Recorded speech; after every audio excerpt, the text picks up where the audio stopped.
আসসালামু আলাইকুম প্রিয় স্বপ্নবাজ ভর্তি যোদ্ধারা, আশা করব তোমাদের পড়াশোনা খুব বেশি ভালো চলছে।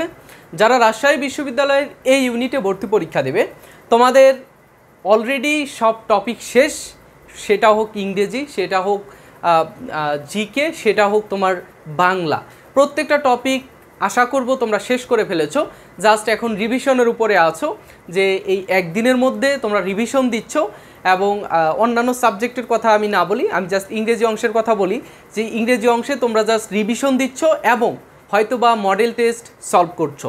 তো সেই রকম রিভিশন একটা বিষয় তোমাদের যদি আজকের এই ক্লাসটিতে, আমি রাজশাহী বিশ্ববিদ্যালয়ের এই ইউনিটের আজকের এই ক্লাসটিতে অনেক বেশি সময় আমি তোমাদের নিব, এবং এই এতটুকু সময় যদি তোমরা এর মধ্যে দাও, তাহলে আমি যেই টপিকগুলো সিলেক্ট করেছি, যেই টপিকগুলোর উপরে আমি ক্লাসগুলো নিব, সেই টপিকগুলো যদি তুমি কাভার করতে পারো এবং ওই টপিকের মধ্যে যে গুরুত্বপূর্ণ রুলসগুলো রয়েছে সেইগুলো নিয়ে যদি আমি আলোচনা করি, আশা করব যে তোমরা মোটামুটি ওই টপিক সম্পর্কে সব কিছু জেনে রাখতে পারবে এবং পরীক্ষায় যখন আসবে তুমি দ্রুতই তুমি সঠিক অ্যান্সারটি কারেক্ট করতে পারবে। ঠিক আছে, তো বেশি আলোচনা না করে আমরা শুরু করি। আমার কাছে আছে কয়েকটা গুরুত্বপূর্ণ টপিক, সেখানে রয়েছে গ্রামার টপিক এবং মেমোরাইজিং পার্ট। মেমোরাইজিং পার্টের মধ্যে অনেক কিছুই রয়েছে, কিন্তু আমার এইখানে যেইগুলো আসবে সেইগুলোই আমি লিখে রেখেছি। জাস্ট তোমার ক্লাসের শেষের দিকে আমি জাস্ট সেই টপিকগুলো দিয়ে দিব। এগুলো তো আর বোঝানোর কিছু নেই, জাস্ট তোমার বই থেকে তুমি তোমার হাতে থাকা যেই বইটা আছে সেই বইটাই তুমি পড়বে এই মেমোরাইজিং পার্টের জন্য। ঠিক আছে, আর গ্রামারের টপিকগুলো আমি পড়াবো এই যে মাস্টার বই থেকে। মাস্টার বইয়ের এত বড় বই দেখে তোমরা আবার ভয় পেও না, এই বইয়ের মধ্যে যে গুরুত্বপূর্ণ রুলসগুলো আছে সেইগুলোই আমি পড়াবো। এর বাইরে থেকে প্রশ্ন আসার সম্ভাবনা খুবই কম। ঠিক আছে, আচ্ছা দেখো, এর আগে জগন্নাথ বিশ্ববিদ্যালয়, চট্টগ্রাম বিশ্ববিদ্যালয়ে ইংরেজির যেরকম টপিকগুলো তোমরা কমন পেয়েছিলে, আশা করব যে রাজশাহী বিশ্ববিদ্যালয়ে সেরকমই আসবে। আর আরেকটি কথা বলে রাখি, যারা রাজশাহী বিশ্ববিদ্যালয়ে এবং গুচ্ছের জন্য আবেদন করেছো, গুচ্ছের ইংরেজি অংশে একেবারে তোমার হুবহু প্রশ্ন সলভ করতে এবং পরীক্ষা দিতে তোমরা আমার ডেসক্রিপশন বক্সে থাকা হোয়াটসঅ্যাপ নাম্বারে নক করবে, আমি তোমাদের কোর্সে ভর্তি করিয়ে নিব। কোর্সের মূল্য একেবারেই কম, জাস্ট রেজিস্ট্রেশন করতে হবে। ঠিক আছে, আচ্ছা দেখো, প্রথমেই আমরা আলোচনা করব identification of parts of speech.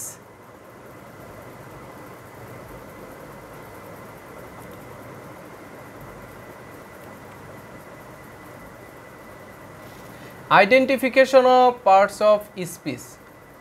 আচ্ছা দেখো, পার্টস অফ স্পিচ কয় প্রকারের? 8 প্রকারের, তাই তো?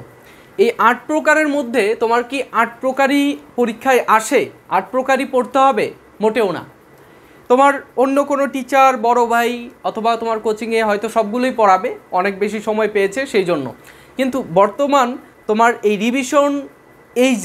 রিভিশনের সময়ে তোমার এসে জাস্ট 4টা বিষয় পড়তে হবে: নাউন, ভার্ব, অ্যাডজেক্টিভ, অ্যাডভার্ব। এই 4টার বাইরে তোমার প্রশ্ন আসার সম্ভাবনা নাই বললেই চলে। নাউনটাকে তুমি কিভাবে চিনবে? নাউন, প্রথমে আমি আলোচনা করি নাউন নিয়ে। নাউনটাকে তুমি কিভাবে চিনবে? নাউন বসবে হচ্ছে একটা সেন্টেন্স যদি তোমার দেওয়া থাকে, যে এই সেন্টেন্স থেকে তুমি নাউন বের করো। তুমি চিন্তা করবে আগে সাবজেক্টের জায়গায় ওই শব্দটা আছে কি না, যদি থাকে তাহলে সেটা নাউন। তারপরে অবজেক্টের জায়গায় আছে কি না, যদি থাকে তাহলে ওই শব্দটা নাউন। প্রিপজিশনের অবজেক্ট হিসেবে আছে কি না, প্রিপজিশনের অবজেক্ট হিসেবে আছে কি না, যদি থাকে ওই শব্দটা কি হবে? নাউন হবে। এরপরে তুমি দেখবা যে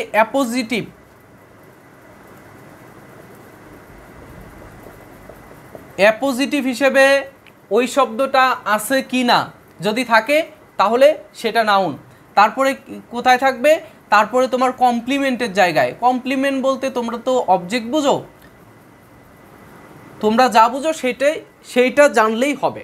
এই কমপ্লিমেন্টের জায়গায় যদি কোনো শব্দ থাকে এবং ওই শব্দকে যদি বলে যে এটা নাউন নাকি ভার্ব নাকি অ্যাডজেক্টিভ নাকি অ্যাডভার্ব, তাহলে তুমি বলবে যে সেটা একটা নাউন, ঠিক আছে।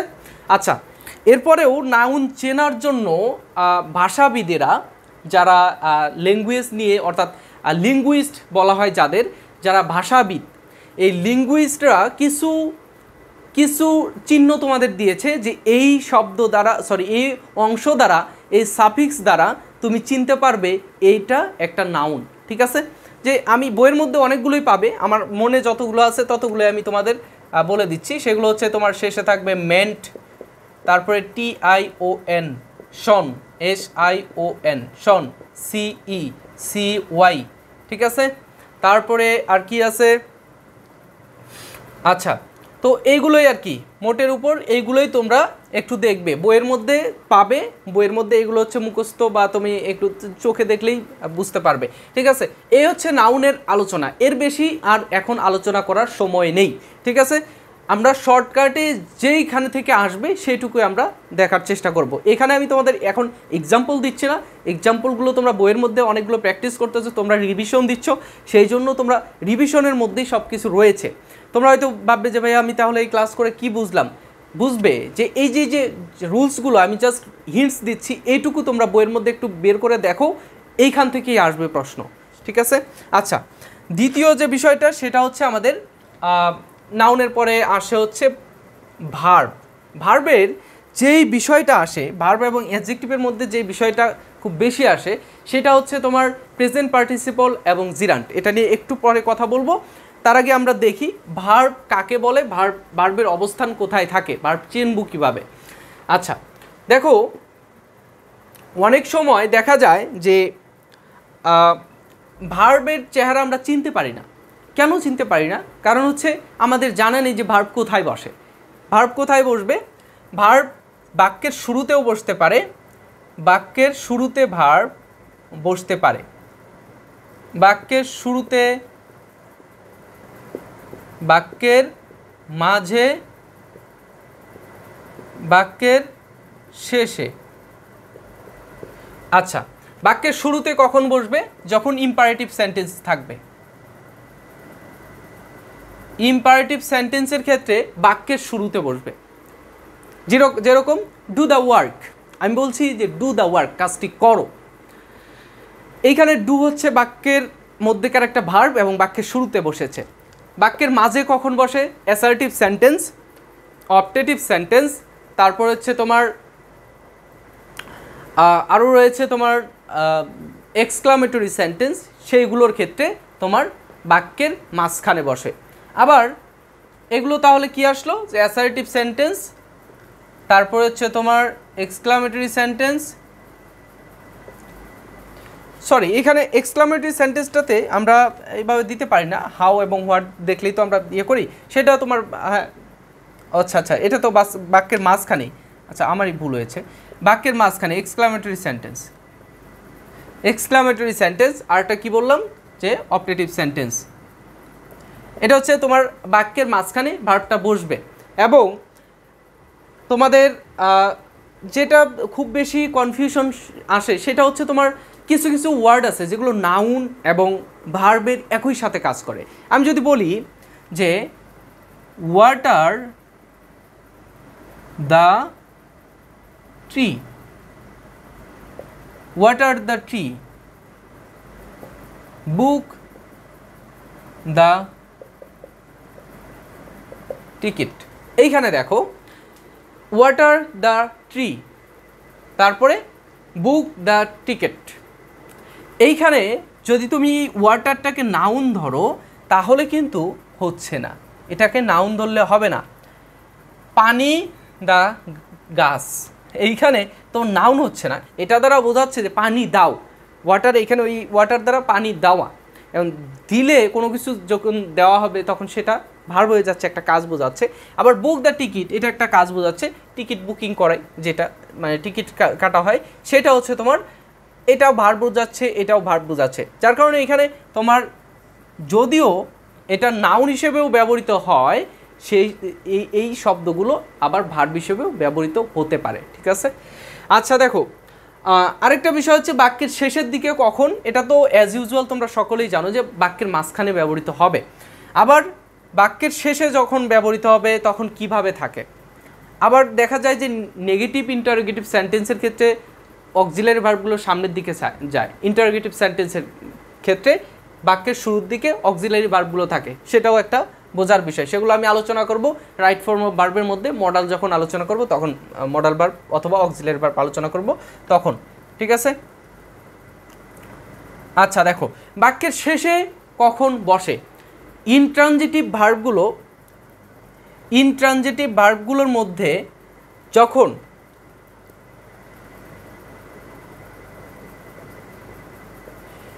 ইনট্রানজিটিভ ভার্ব যেগুলো আছে, যেগুলোর অবজেক্ট থাকে না, এক্সটেনশন থাকে, অবজেক্ট থাকে না, তখন কখনো কখনো এরপরে যখন এক্সটেনশনও না থাকে তখন এই বাক্যের শেষে গিয়ে সেই ভার্বটা ব্যবহৃত হয়, সেই ভার্বটা বসে। তখন তোমাদের জাস্ট চিনতে হবে যে এটা ট্রানজিটিভ ভার্ব নাকি ইনট্রানজিটিভ ভার্ব।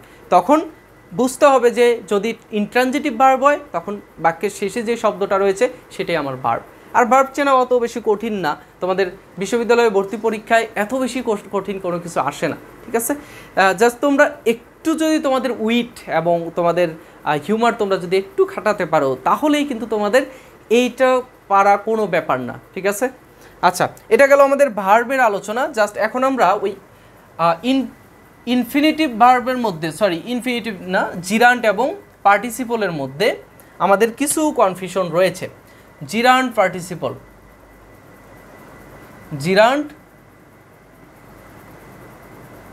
পার্টিসিপল এইটা একটু তোমরা খুবই মনোযোগ সহকারে দেখো। আচ্ছা, তোমাদের একটা কথা বলতে ভুলে গিয়েছি, তোমাদের একটা নোটবুক সাথে রাখো, যে এই যে জাস্ট আমি ছোট ছোট জিনিসগুলো শেখাচ্ছি, এই জিনিসগুলো তুমি একটু চোখে দেখে পরীক্ষার হলে ঢোকার আগে একটু চোখে দেখে যাবা, তাহলে তোমার একটু মেমোরিতে থাকবে।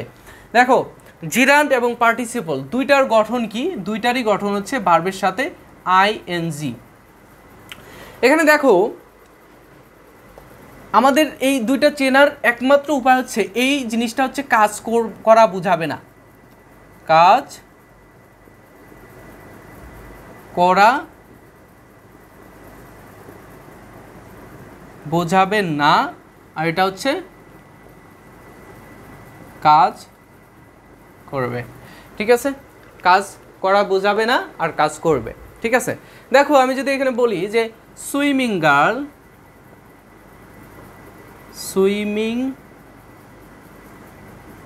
গার্ল ইজ দেয়ার, আর এটাতেই আমি বললাম এই সুইমিং পুল ইজ দেয়ার, একই ধরনের সেন্টেন্স, জাস্ট আমি এখানে গার্ল দিয়েছি, এখানে পুল দিয়েছি। দেখো, সুইমিং গার্ল ইজ দেয়ার, এখানে এই যে গার্ল সুইম করছে, এই বাক্যের মধ্যে গার্ল হচ্ছে সুইম করছে। আবার সুইমিং পুল ইজ দেয়ার, এইখানে কি বোঝাচ্ছে? ওইখানে একটা সুইমিং পুল আছে, ঠিক আছে, সুইমিং পুল আছে। এই যে পুল কি সুইমিং করে, বা এখানে এই সুইমিং দ্বারা কি কাজ বোঝাচ্ছে পুল সুইমিং করছে এমন হচ্ছে না। সো এইটা হবে আমার জিরান্ট, কাজ করছে না। যদি কাজ না করে তাহলে এই সুইমিংটা হবে জিরান্ট। আর এই গার্লের ক্ষেত্রে এরকম যে যদি কাজ বোঝায় তাহলে সেটা আমার হয়ে যাবে পার্টিসিপল, ঠিক আছে। যে গার্ল আমার কাজ করছে, গার্ল সুইম করছে। এখানে আরেকটা বিষয় যে এই সুইমিং অথবা ভার্বের সাথে যে আইএনজি আছে, আরেকটা চেনার উপায় আমি বলছি, যে ভার্বের সাথে আইএনজি আছে, তারপরে যে নাউনটা থাকবে সেই নাউনটা অবশ্যই নাউন থাকবে, কারণ এটা একটা যদি তুমি অ্যাডজেক্টিভ ধরো বা এটা হচ্ছে একটা ভার্ব ধরো, ভার্বের অবজেক্ট তো অবশ্যই থাকে। এটা একটা কিন্তু নন ফাইনাইট ভার্ব, ঠিক আছে, নন ফাইনাইট ভার্বের কিন্তু অবজেক্ট অবশ্যই থাকে, ভার্বের অবজেক্ট থাকবে, এটাই স্বাভাবিক যদি সেটা ট্রানজিটিভ ভার্ব হয়। তো দেখো যে এখানে এই যে নাউনটা থাকে, এই নাউনকে তুমি এটা কন্টিনিউয়াস সেন্টেন্স, এটা হচ্ছে কন্টিনিউয়াসলি তুমি দেখাবে যে যদি এটা কাজ করে, গার্ল ইজ সুইমিং, এটা সত্য কিনা, গার্ল সুইমিং করে, তাহলে সেটা হয়ে যাচ্ছে কি আমার প্রেজেন্ট পার্টিসিপল। যদি সেটা সত্য হয়। আর যদি মিথ্যা হয়, পুল ইজ সুইমিং, পুলটা সাঁতার কাটতে পারে না, সেটা হচ্ছে আমার জিরান। ঠিক আছে, বুঝতে পারছো? আরেকটা বিষয় যে এটা কাজ করবে, এটা সত্য বললাম যে এটা তো সত্য হবে, এটা হচ্ছে তোমার সত্য হবে, একদিক থেকে চিনবা হচ্ছে সত্য, আর এটা হচ্ছে কাজ করে, কাজ করে। ঠিক আছে, দুইটা বিষয়। আর এটা হচ্ছে কি, এটা মিথ্যা বোঝাবে এবং কাজ করবে না, কাজ করে না বা করবে না। ঠিক আছে, তো এই যে বিষয়টা, এটা একটু তোমরা মাথায় রেখো। ঠিক আছে, আচ্ছা, আমাদের সময় কম, আমরা আরও যে বিষয়গুলো রয়েছে সেগুলো নিয়েও কথা বলবো। এমনিতে ভিডিও অনেক বেশি লম্বা হয়ে যাবে, তোমরা হয়তো দেখতে দেখতে বোর ফিল করতে পারো। দেখো, এরপরে হচ্ছে আমাদের কি, অ্যাডভার্ব, অ্যাডজেক্টিভ, অ্যাডভার্ব এবং অ্যাডজেক্টিভ, অ্যাডভার্ব এবং কি অ্যাডজেক্টিভ। আচ্ছা, অ্যাডজেক্টিভ কী জিনিস? অ্যাডজেক্টিভ হচ্ছে আমার নাউন অথবা প্রোনাউনকে মডিফাই করে, যে কোনোভাবে হোক, সে তার দোষ গুণ কিল ঘুষি দেবে আর কি। নাউন অথবা প্রোনাউনকে কিল ঘুষি দেবে, যে কোনোভাবেই হোক। মানে থাকে না অনেকজন যে দেখতে নারী চলন বাঁকা, এরকম একটা কথা আছে, যে তোমার একজনের সাথে শত্রুতা তোমার বাড়ির পাশে, তার সাথে তোমার দেখা যাচ্ছে যে কোনোভাবেই হোক তার সাথে তোমার শত্রুতা লাগাইতেই হবে। আমার এক বড় ভাই বলতে পাশের বাড়ি বড় ভাই ছিল, সে হচ্ছে দেখা যাচ্ছে যে কোনোভাবেই হোক আমার সাথে শত্রুতা ছিল, কারণ সমবয়সী, আমি ছোটোবেলার কথা বলছি, যে সে তার সাথে আমার সমবয়সী ছিলাম। যে কোনোভাবেই হোক স্কুলে যেতাম, প্রাইমারি স্কুল ছিল গ্রামে, তারপরে হাই স্কুলে যাইতাম, সেইখানেই গেলে দেখা যায় যে কোনোভাবেই হোক তার সাথে আমার ঝগড়া লাগবেই, সেটা ভালো হোক খারাপ হোক, যে কোনোভাবেই হোক। তো এইখানে বাক্যের মধ্যে দেখা যায় যে অ্যাডজেক্টিভ যেখানেই থাকবে, নাউন অথবা প্রোনাউনকে কিল ঘুষি মারবেই, যেভাবেই হোক নাউন অথবা প্রোনাউনকে কিল ঘুষি মারবেই, এটা হচ্ছে অ্যাডজেক্টিভের কাজ। যেমন আমরা যদি বাক্যের মধ্যে দেখি যে একটা নাউনকে যেভাবেই হোক মডিফাই করছে, দ্য বুক,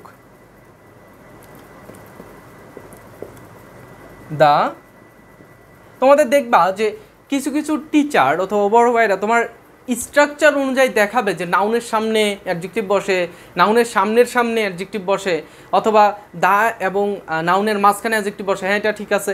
কিছু কিছু স্ট্রাকচার সত্য, কিছু কিছু স্ট্রাকচার তারা তোমাকে বলবে যে ভাইয়া এটা হবেই, এটা অ্যাডজেক্টিভ হবেই, কিন্তু সেটাও অনেক সময় আমি ভুল প্রমাণ করে দিতে পারবো। সেই জন্য আমি বলি যে তোমরা এখন বড় হয়েছো, এখন আর ছোট ক্লাসে নেই যে তোমার ক্লাস 5-এ 6-এ 7-এ পড়ো, যে তোমার সেখানে তুমি স্ট্রাকচার অনুযায়ী সব কিছু দেখবা, এমন অনেক কিছু আছে, কিন্তু সব কিছুতেই স্ট্রাকচার ফলো করবা না। তোমরা আগে বুঝবা, জিনিসটা বুঝতে হবে। যদি বুঝতে পারো তাহলে তুমি নিজেই একটা স্ট্রাকচার দিতে পারবা। ঠিক আছে, তো সেই জন্য বলবো যে তোমরা স্ট্রাকচার অনুযায়ী কোনো কিছু ফলো না করে তোমরা সেইটা একটু বোঝার চেষ্টা করবা। The book written by Shakespeare. The book written by Shakespeare is dash dash dash. আচ্ছা, এইখানে দেখো, এখানে অ্যাডজেক্টিভ কোথায়, এখানে অ্যাডজেক্টিভ কোথায় বের করো।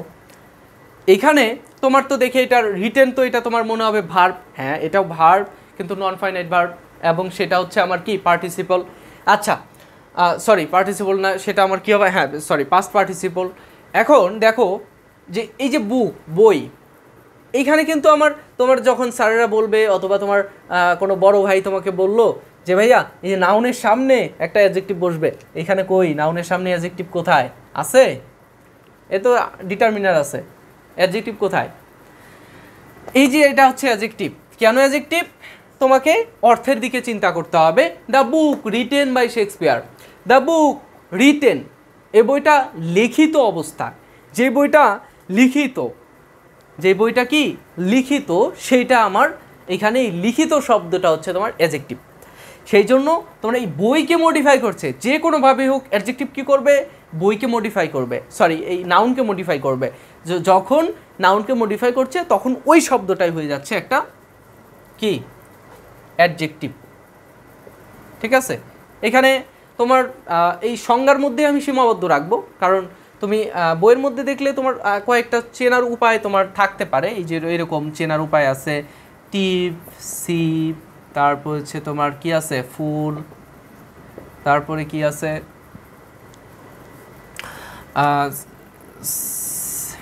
আইসি, ঠিক আছে, তারপরে ক্যারেক্টারিস্টিক যেমন আমরা বলতে পারি, তারপরে হচ্ছে আর কি আছে আমার ঠিক খেয়াল আসছে না। যাই হোক, তুমি এই জিনিসগুলো একটু বইয়ের মধ্যে দেখলেই তুমি পাবে, ঠিক আছে। এগুলো হচ্ছে জেনারেল আলোচনা, এগুলো তোমরা সবাই জানো যে এখান থেকে পড়তে হবে, এগুলো আমি বলছি জাস্ট তোমার একটু মনে করা, রিমাইন্ড করার চেষ্টা করছি। এরপর হচ্ছে অ্যাডভার্বের যেটা বিষয় বললাম, এবং এইখানে একটা রুলস আছে যে রুলসটা আমি এরপরে আলোচনা করব। যে রুলস থেকে আমি এর আগে শিখিয়েছিলাম, সেই রুলস থেকে আমি আগের দিন ক্লাস নিয়েছি, পরের দিন কোনো এক চাকরির পরীক্ষায় ছিল, আমার পরিচিত একজন, সে আমার ক্লাসটা করেছে। করার পরে চাকরির পরীক্ষায় যাওয়ার পরে সে দেখছে যে ওই রুলসটাই আসছে। পরের দিন এসে আমাকে ধন্যবাদ জানালাম, কেন কী হয়েছে? পরে বলছে যে এই রুলসটা কালকে চাকরির পরীক্ষা এসেছে, গতকালকে তোর ক্লাসটা দেখেছিলাম। তো দেখা যাচ্ছে যে ওই রুলসটা এতটাই ইম্পর্টেন্ট, যেটা বারবার আসে, বারবার ঘুরে ঘুরে আসে, সব স্টুডেন্ট ওই রুলস জানে, তারপরেও ভুল করে। একটু পরে দেখাচ্ছি। দেখো, এটা আমরা দেখলাম হচ্ছে অ্যাডজেক্টিভ। এখন অ্যাডভার্ব কি করবে? অ্যাডজেক্টিভের মতো কি অ্যাডভার্বও কোনো কারোর সাথে শত্রুতা করে? অ্যাডভার্বও কি কারোর সাথে শত্রুতা করবে? হ্যাঁ, করতে পারে। কেমন করতে পারে? অ্যাডভার্ব কেমন শত্রুতা করবে? অ্যাডভার্বের শত্রুতা হচ্ছে তোমার ভার্বের সাথে শত্রুতা হবে। অ্যাডভার্বের শত্রুতা কার সাথে হবে? ভার্বের সাথে হবে। দেখো, অ্যাডভার্বের দিকে তুমি একটু লক্ষ্য করো যে অ্যাডভার্ব শব্দটা গঠন হয়েছে কিভাবে। Adjective plus verb, adjective plus verb. দেখো, অ্যাডজেক্টিভ কাকে মডিফাই করবে? নাউনকে মডিফাই করবে। যেহেতু এখানে ভার্বের একটা ফর্ম হচ্ছে অ্যাডজেক্টিভ, এই জন্যই যে এটাকে সংক্ষিপ্ত করা হয়েছে, যে জেক্টিভ বাদ দিয়ে অ্যাডভার্ব করা হয়েছে, অ্যাডভার্ব করা হয়েছে। তো অ্যাডভার্ব যেহেতু করা হয়েছে, এটাও একটা অ্যাডজেক্টিভ, এটাও একটা অ্যাডজেক্টিভ, ক্রিয়া বিশেষণ। আমরা অ্যাডজেক্টিভের বাংলা জানি বিশেষণ, কিন্তু অ্যাডভার্বের বাংলা কি? ক্রিয়া বিশেষণ। এটাও বিশেষণ, অবশ্যই এটার বিশেষণ যুক্ত করবে। কার বিশেষণ? ভার্বের বিশেষণ। ভার্বের বিশেষণটা কিভাবে বের করবে আমরা দেখো।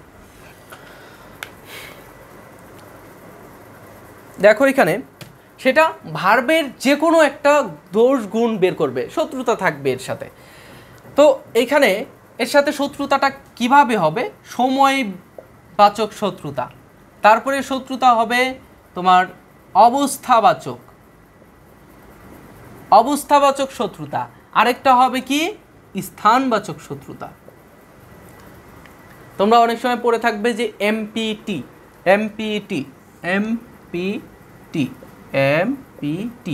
এখানে দেখো এমতে হচ্ছে কি? ম্যানার, এই যে অবস্থাবাচক। পিতে হচ্ছে প্লেস, এই যে স্থানবাচক। টিতে হচ্ছে টাইম, সময়বাচক। এই এমপিটি দ্বারা এই অ্যাডভার্বের তিনটা অবস্থাকে বোঝানো হয়। একটা হচ্ছে তোমার সময়বাচক, একটা হচ্ছে অবস্থাবাচক, একটা হচ্ছে স্থানবাচক। মানে আমি যদি বলি যে আই রান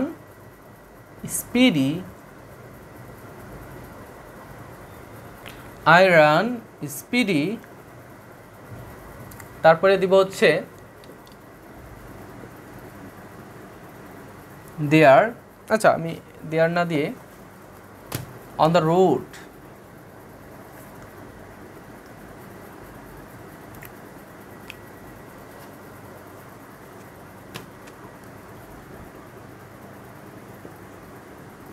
দেয়ার, তারপর হচ্ছে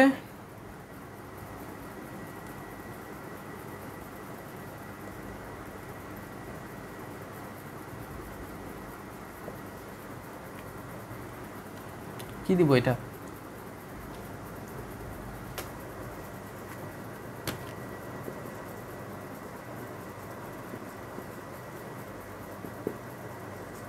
আই এম রানিং, আচ্ছা এখানে একটু ছোট করে লেখা হয়েছে, I am running speedy there today. এখানে দেখো আমি কিন্তু তিনটাই, এখানে আমার একটু সময় নষ্ট হলেও আমি তিনটাই ইনক্লুড করেছি, তিনটা অ্যাডভার্ব একটা সেন্টেন্সের মধ্যে আমি ইনক্লুড করেছি। যেমন দেখো এখানে আই এম রানিং, এখানে এই যে এটা হচ্ছে আমাদের ভার্ব, ঠিক আছে, এটা হচ্ছে আমাদের ভার্ব।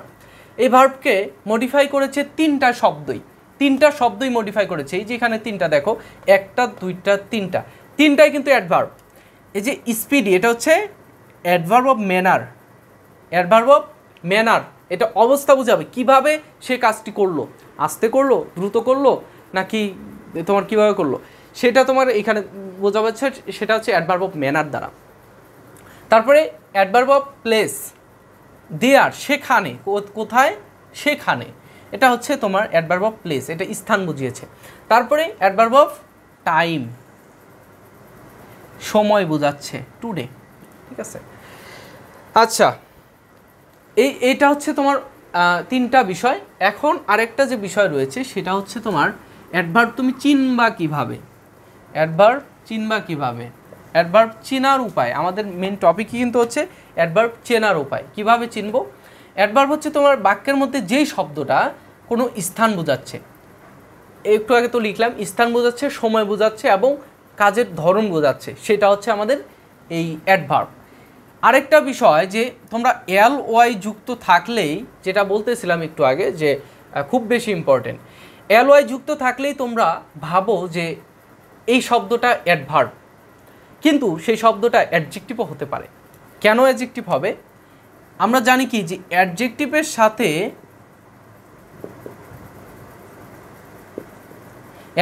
সাথে এল ওয়াই যুক্ত হলে সেটা হয় অ্যাডভার্ব। আবার নাউনের সাথে এল ওয়াই যুক্ত হলে সেটা হয়ে যাবে কি? অ্যাডজেক্টিভ। সেই জন্য তোমাদের এটা মাথায় রাখতে হবে যে এল ওয়াই থাকলেই আমরা যে ঢালাওভাবে অ্যাডভার্ব বলে দেব এমনটা কখনোই হবে না, ঠিক আছে। আমি যদি বলি কি বলবো,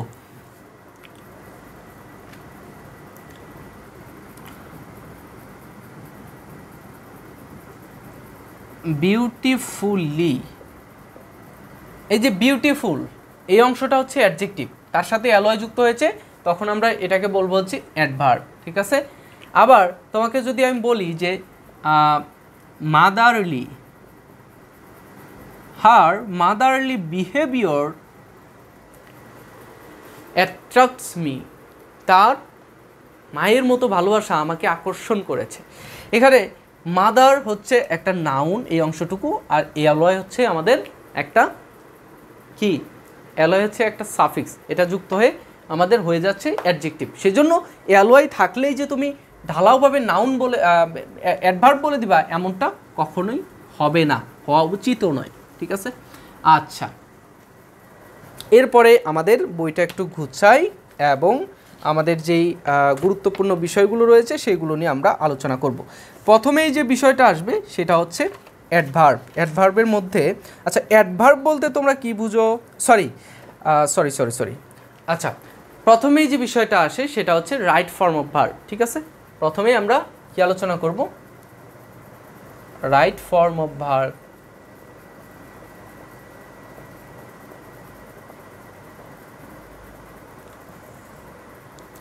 আচ্ছা, তোমাদের ভেবেছিলাম যে আমি তোমাদের লাইভে একটা ক্লাস নিব, কিন্তু সময় মেনটেন হচ্ছিল না, ঠিক আছে। বিভিন্ন সমস্যার কারণে লাইভটা নেওয়া আসলে সম্ভব হয় না। সেই জন্যই আমি সরাসরি যেইভাবে তোমাদের ক্লাসগুলো নেই সেটাই আমি তোমাদের লাইভে যেটা নিতাম সেইটাই আমি এখানে নেওয়ার চেষ্টা করছি। আর মনে করো যে এইভাবে ক্লাস নিতে গেলে তোমাদের মনে হতে পারে যে ভাই কী শিখছি আমরা, অন্যরকম কাস্টমাইজড একটা ভিডিও পাওয়ার কথা ছিল, কিন্তু সেরকম ভিডিও পাচ্ছি না, সেরকম ভিডিও পাবা না, কারণ এটা অনেক লং ভিডিও হচ্ছে এবং তোমাদের সম্পূর্ণ ইংরেজিটা আমি এই ভিডিওর মধ্য দিয়েই শেষ করতে চাচ্ছি, যার কারণে তোমাদের এখানে কাট পিস আমি করছি না, ঠিক আছে। আচ্ছা দেখো, রাইট ফর্ম অফ ভার্ব বলতে ভার্বের সঠিক ফর্ম নিয়ে আমরা আলোচনা করব, ঠিক আছে। রাইট ফর্ম অফ ভার্ব বলতে আমাদের কি বুঝি আমরা? ভার্বের সঠিক ফর্ম। দেখো, প্রথমেই যে রুলসগুলো নিয়ে আলোচনা করব সেগুলোর বাইরে তোমরা আপাতত তোমাদের আর পড়া লাগবে না, কারণ অ্যাডমিশনের জন্য এত কিছু পড়তে হয় না যদি তোমরা স্মার্টলি পড়াশোনা করতে পারো। যদি তোমরা স্মার্টলি পড়াশোনা করতে পারো তাহলে তোমাদের এর বাইরে আর কিচ্ছু লাগবে না, ঠিক আছে? আচ্ছা, প্রথমে আমরা আফটার এবং বিফোরের নিয়ম দিয়ে শুরু করছি। এটা তোমরা সকলেই জানো আশা করব।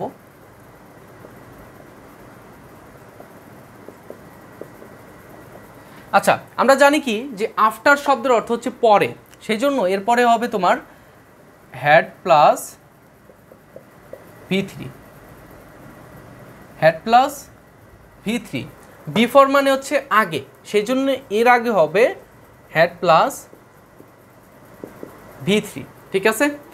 আর যেই বাকি দুইটা অংশ থাকবে সেটাতে আমরা V2 বসিয়ে দেব। এখন তোমরা বলছো ভাইয়া আমি কি এখানে কোনো আমি রসায়নের কোনো বিক্রিয়া করছি নাকি যে আপনি V2 V3 কি বসাচ্ছেন কিছুই তো বুঝছি না। আচ্ছা দেখো, এইখানে এই অ্যাডজেক্ট আফটার এবং বিফোর এই দুইটা হচ্ছে দুইটা কনজাংশন। এই কনজাংশন দুইটা অংশকে, বাক্যের দুইটা অংশকে যুক্ত করবে, দুইটা ক্লজকে যুক্ত করবে, ঠিক আছে? দুইটা ক্লজকে যুক্ত করবে। এখন এটা হচ্ছে একটা ক্লজ, এটা হচ্ছে একটা ক্লজ এই বাক্যের। আর আফটারওয়ালা যে বাক্যটা সেটাতে আমরা একটা এই পাশে একটা সেন্টেন্স যুক্ত করছি, এই পাশে একটা সেন্টেন্স যুক্ত করছি। এতে আমার হচ্ছে কি, এতে হচ্ছে কি কিচ্ছুই হচ্ছে না। এইখানে আমরা একটা তোমার কি বলবো এটাকে কন্ডিশন যুক্ত করছি যে সে আসার পরে এই কাজটি হলো, সে আসার পরে এই কাজটি হলো। আবার এই বাক্যের অর্থটা এরকম হবে এই কাজটি হওয়ার আগে এই কাজটি হয়ে গেল, ঠিক আছে?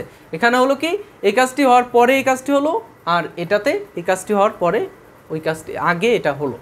এখন এইটা তোমরা বুঝতে পারবে না এত সহজেই, আমি তোমাদের বুঝিয়ে দিচ্ছি, একটা সেন্টেন্সের মধ্যে বুঝিয়ে দিচ্ছি। রাইট ফর্ম অফ ভার্বগুলো তোমাদের কিভাবে আসে। একটা সেন্টেন্সের মধ্যে যদি আমি বলি যে I reached the station, I reached the station after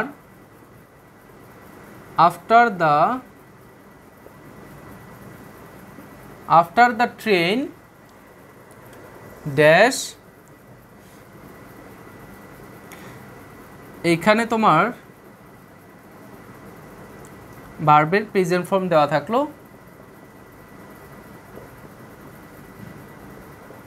এই বাক্যটা একটু খেয়াল করো, এই যে এরকম এই বাক্যটা একটু লক্ষ্য করো, তারপরে এই বাক্যটা একটু লক্ষ্য করো। দেখো এইখানে I reached the station after the train dash leave the station. এইখানে তোমার ইয়েতে দেওয়া থাকবে, অপশনে দেওয়া থাকবে চারটা জিনিস। এই ভার্বেরই চারটা ফর্ম দেওয়া থাকবে, সেই ফর্মের মধ্য থেকে তোমার খুঁজে বের করতে হবে। যেইখানে তোমার দেখো এইখানে আমি স্ট্রাকচারটা লিখে দিয়েছি যে আফটারের পরের অংশে যে ভার্বটা থাকবে তার সামনে তোমার হ্যাড বসাতে হবে, ওই ভার্বের তার 3 নাম্বার ফর্ম তোমাকে বসাতে হবে। যে আফটারের পরে যে ভার্বটা আছে, লিভ ভার্ব আছে, এর সামনে আমি কি বসাবো, হ্যাড, এবং এই ভার্বের 3 নাম্বার ফর্ম বসাবো। 3 নাম্বার ফর্ম হচ্ছে left, had left the train, had left the station, ঠিক আছে? আচ্ছা, এটা তো বুঝতে পেরেছো। এখন আমি যদি তোমার এইখানে এই অংশটাতে আমি চেঞ্জ করে দেই যে এইখানে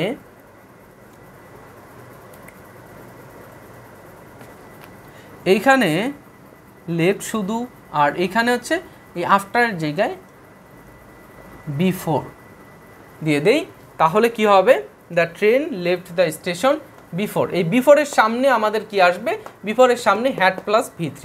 এইখানে বাক্যে আমাদের এইখানে দেওয়া থাকবে আমাদের যেই কাঙ্ক্ষিত যেই ভার্বটা দেওয়া থাকবে সেটা আমাদের এখানে দেওয়া থাকবে। দেখো এই যে হ্যাড নিয়ে আসবো, তারপরে যে এখানে রিচ ছিল, রিচের থার্ড ফর্ম হচ্ছে রিস্ট। এই যে অংশটা তোমার সেই অপশন, 4টা অপশন দেওয়া থাকবে, সেই 4টা অপশন থেকে তুমি খুঁজে বের করবে। আর শোনো, রাজশাহী বিশ্ববিদ্যালয়ে আমাদের কি ছিল, যে আমাদের মানবন্টনটা কেমন ছিল, প্রত্যেকটা প্রশ্নের মান হচ্ছে 1.25, প্রত্যেকটা প্রশ্নের মান কি 1.25, এবং প্রশ্ন দেওয়া থাকবে কয়টা, 28টা মনে হয়। আচ্ছা, তো এতগুলো প্রশ্নের মধ্যে মার্ক থাকবে হয়তো তোমার 35টা, তাই না? এখন মাইনাস মার্ক দেওয়া থাকবে হচ্ছে 0.25। সাবধান, তোমরা একটু সাবধান থাকবে যে তোমার দেখা যায় যে তুমি অনেক বেশি পারো, কিন্তু এমন এমন কিছু কাণ্ড করে বসো যে তোমার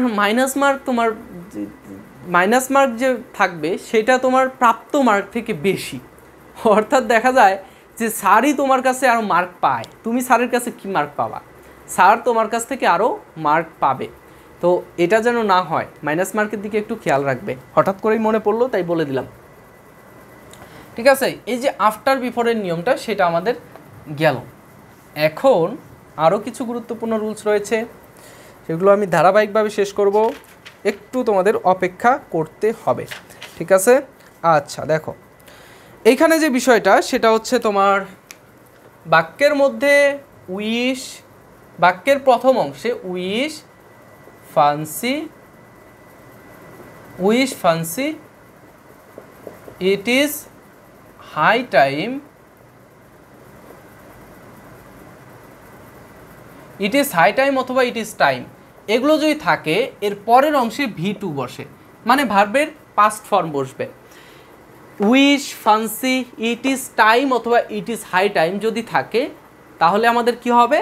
তাহলে হবে বাক্যের যেই পরের অংশ থাকবে সেই পরের অংশে আমাদের ভার্বের পাস্ট ফর্ম থাকবে, ঠিক আছে? ভার্বের পাস্ট ফর্ম বসাতে হবে। যেমন আমি এখানে লিখছি, আচ্ছা, আই উইশ, এইখানে শূন্য স্থান, এখানে বি দেওয়া থাকলো। বি বলতে কি? বি ভার্ব বলতে অ্যাম, ইজ আর ওয়াজ ওয়্যার। এটা তোমাদের এইচএসসি লেভেলের পড়া, কিন্তু তোমাদের অ্যাডমিশনেও এগুলোই চলে আসে। দেখো এখানে আমার এতে দেওয়া থাকবে হচ্ছে আর, বিতে এম, সিতে ওয়াজ, ডিতে ওয়্যার। আমার লেখা কিন্তু একেবারেই বাজে। সেদিন আমার স্টুডেন্ট বলছিল যে স্যার আপনার লেখা কিন্তু আগের থেকে অনেক বাজে হয়ে গেছে। আমি কী বলবো আর, এত দ্রুত, মানে আমি আর দ্রুত মানব কত হব, অল্প সময়ের মধ্যে এত কিছু লিখতে হয় যে আমার লেখার এখন অভ্যাসটাই ওইরকম হয়ে গেছে, লেখা আমার বাজে হয়ে গেছে। দেখো উইশ আছে, উইশের পরে তাহলে আমাকে কী আনতে হবে? ভার্বের V2 আনতে হবে, ভার্বের পাস্ট ফর্ম আনতে হবে। এখানে বি ভার্ব দেওয়া রয়েছে, উইশের পরে হচ্ছে বি ভার্ব। এখানে বি ভার্বের জায়গায় আমাদের কি বসাতে হবে? বি ভার্বের যে অ্যাম, ইজ আর ওয়াজ ওয়্যার এগুলোই বসাতে হবে। এখন দেখো আমাকে কি করতে হবে? পাস্ট ফর্ম আনতে হবে। পাস্ট ফর্ম এখানে কোথায় কোথায় আছে? এই যে ওয়াজ আছে আর ওয়্যার আছে। আমরা জানি যে আয়ের পরে কি আসে? আয়ের পরে এম আসে, তারপরে হচ্ছে ওয়াজ আসে, আই ওয়াজ, আই এম, এই দুইটাই আসে, তাই না? কিন্তু এই যে যখন উইশ থাকবে তারপরে যখন আই থাকবে, উইশের পরে আই যখন থাকবে তখন অবশ্যই তোমাকে ওয়্যার দিতে হবে, এটা সবসময় মাথায় রাখবে, ঠিক আছে?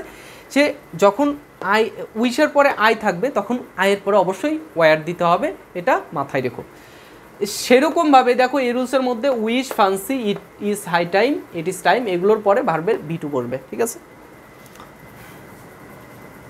এ হচ্ছে আমাদের পরের রুলস, অর্থাৎ 2 নাম্বার রুলস। এরপরে আমাদের যে রুলসটা আছে সেটা হচ্ছে আমাদের, আচ্ছা দেখো এখানে টিল, আনটিল, টিল এবং আনটিল এটার অর্থ হচ্ছে এরকম, টিল হচ্ছে পর্যন্ত আর আনটিল মানে হচ্ছে যে পর্যন্ত নয়, যে পর্যন্ত নয় আর যে পর্যন্ত। এটার পরে অবশ্যই তোমাকে মনে রাখতে হবে প্রেজেন্ট ইনডিফিনিট টেন্স হবে। টিল আনটিলের পরে অবশ্যই প্রেজেন্ট ইনডিফিনিট টেন্স হবে। ইনডিফিনিট বানান ভুলে গেলাম, প্রেজেন্ট ইনডিফিনিট টেন্স হবে, ঠিক আছে? টিল আনটিলের পরে অবশ্যই প্রেজেন্ট ইনডিফিনিট টেন্স হবে। আচ্ছা, তবে যদি অতীত বোঝায়, এটা হচ্ছে স্বাভাবিক ক্ষেত্রে, এটা স্বাভাবিক ক্ষেত্রে যদি অতীত বোঝায় তাহলে আমাকে পাস্ট ইনডিফিনিটও আনতে হবে। যদি অতীত বোঝায় তাহলে পাস্ট ইনডিফিনিট আসে। যদি টিল আনটিল এর পরের অংশে, টিল আনটিলের পরে যদি কোনো সেন্টেন্স থাকে, সেই সেন্টেন্সে স্বাভাবিকভাবে প্রেজেন্ট ইনডিফিনিট টেন্স বসবে এবং সেখানে কিন্তু নেগেটিভ আনা যাবে না। আরেকটা বিষয় যে এখানে সবসময় পজিটিভ সেন্টেন্স হবে, এই সেন্টেন্সটা সবসময় কী হবে, পজিটিভ হবে, নাবোধক কোনো অংশ থাকবে না, নট, নো, তারপর হচ্ছে তোমার স্কার্সলি, তারপর হচ্ছে হার্ডলি, তারপরে হচ্ছে তোমার কিঞ্চিত পরিমাণ যেগুলো বোঝায় আর কি, সেইগুলো তোমার এখানে আনা যাবে না, লিটিল, ঠিক আছে।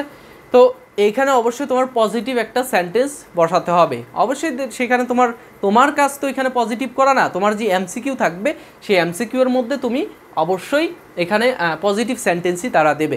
তুমি এখানে জাস্ট প্রেজেন্ট ইনডিফিনিট, তোমার কাজ এখন তুমি এখানে যদি স্বাভাবিক টিল আনটিল থাকে এরপরে প্রেজেন্ট ইনডিফিনিট টেন্স নিয়ে আসবা। আর যদি অতীত বোঝায়, যদি টিল আনটিলের সামনের অংশে অতীত বোঝায় তাহলে টিল আনটিলের পরে পাস্ট ইনডিফিনিট নিয়ে আসবা, ঠিক আছে। আচ্ছা, আবার যদি কাজ সম্পূর্ণ হয়ে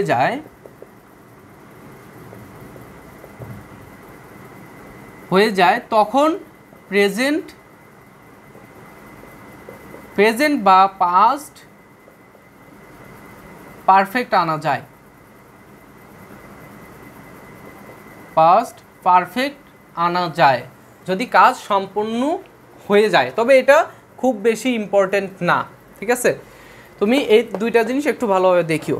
এরপর হচ্ছে আমাদের যে রুলসটা আছে সেটা খুবই ইম্পর্টেন্ট রুলস ছাড়া তো তোমাদের আমি দেই না, কারণ আমার এর মধ্যে থেকে আমি যেগুলো পড়াচ্ছি সেগুলোর মধ্যে থেকেই আসবে। দেখো তোমরা পরীক্ষার হলে গিয়ে তোমরা বুঝতে পারবে যে ভাইয়া কী কথাটা বলেছিল আবার কি কাজটা হলো আমাদের। দেখো রাইট ফর্ম অফ ভার্বের এই যে বর্তমান যে আমি রুলসগুলো করাচ্ছি সেগুলো হচ্ছে পজিটিভ ভার্ব। পজিটিভ ভার্বগুলো কী কী, লেট, হেল্প, মেক, ঠিক আছে। তারপরে আর কি আছে, তারপরে আছে হ্যাভ ভার্ব, ঠিক আছে। এইগুলো তোমার হচ্ছে পজিটিভ ভার্ব। তারপরে গেট রয়েছে। এই পজিটিভ ভার্বগুলোর কাজ কি? পজিটিভ ভার্বগুলোর কাজ হচ্ছে বাক্যের যে সাবজেক্ট থাকবে সেই সাবজেক্ট নিজে কাজ না করে অন্য একজনের দ্বারা সেই কাজগুলো করাবে, ঠিক আছে। পজিটিভ ভার্বের কাজ হচ্ছে বাক্যে যেই সাবজেক্ট থাকে সেই সাবজেক্ট নিজে কাজ করবে না, সেই কাজগুলো করাবে আরেকজনের দ্বারা, অর্থাৎ পরে যে সেন্টেন্স আসবে সেই সেন্টেন্সের সাবজেক্টকে দিয়ে সেই কাজটি করাবে। বুঝতে পারছো? পারো নাই? আচ্ছা দেখো আমি একটা একটা করে সবগুলোর দিয়ে দিচ্ছি। দেখো এই যে পজিটিভ ভার্বগুলো কি কি, হ্যাভ, গেট, হেল্প, মেক, আর কি আছে, তারপর আছে লেট। এগুলো হচ্ছে আমাদের পজিটিভ ভার্ব। এরপরে সব সময় আমাদের দেখতে হবে ভার্বের বেস ফর্ম আছে কিনা। ভার্বের বেস ফর্ম বসে স্বাভাবিকভাবে, তবে কখন কখন ভার্বের অন্য ফর্ম বসে। এখানে দেখো ভার্বের বেস ফর্ম বসবে না কখন, যখন দেখবা এরপরে এই যে লেটের পরে যখন অন্য কেউ কাজ করছে, অন্য কেউ একটা অবজেক্ট অথবা সাবজেক্ট, এখানে সাবজেক্ট আসবে, এটা নাউন আসবে, যে নাউনটা নিজে কাজ করছে। নাউন যদি নিজে কাজ করে, যদি এখানে নিজে কাজ করে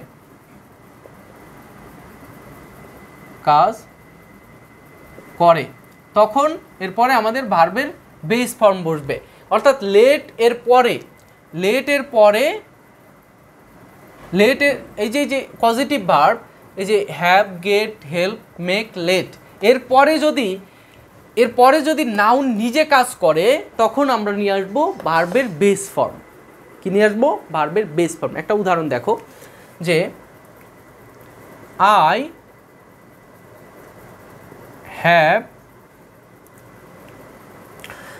হ্যাভ, এটা আমরা বলতে পারি এরকম,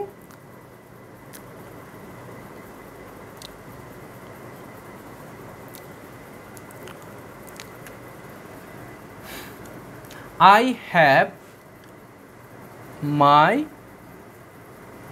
student I have my student the exam.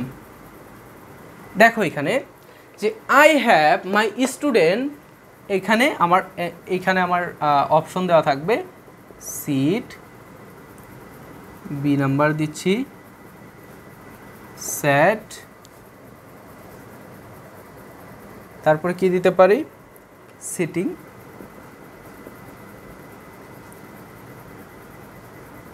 D number two seat.